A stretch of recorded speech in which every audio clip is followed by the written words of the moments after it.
নমস্কার ফেনীবাসী। আর মাত্র কিছুদিন পরেই আসছে আমাদের প্রভু শ্রী জগন্নাথ দেবের রথযাত্রা। আমরা ফেনী ইস্কন মন্দির সংলগ্ন থেকে শ্রী শ্রী বজরঙ্গবলী উদযাপন কমিটির সংগঠন স্বেচ্ছাসেবক হিসেবেই আপনাদের সেবায় পাশে থাকব। আপনাদের নিরাপত্তা তথা সহযোগিতা ও সুন্দরভাবে উৎসব সম্পন্ন করার জন্য প্রভুর আশীর্বাদে সর্বদা চেষ্টা করব। সবাই শৃঙ্খলা বজায় রেখে একে অপরের পাশে থাকবো এবং কোনো ত্রুটি যেন না হয় সবাই মিলে সেটা লক্ষ্য রাখবো। আনন্দের সাথে সবাই রথযাত্রার এই সুন্দর মুহূর্ত যেন উপভোগ করতে পারি সেদিকটা সবাই মিলে খেয়াল রাখবো।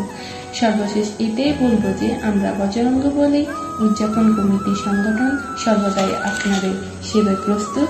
জয় জগন্নাথ, জয় শ্রীরাম, হরে কৃষ্ণ।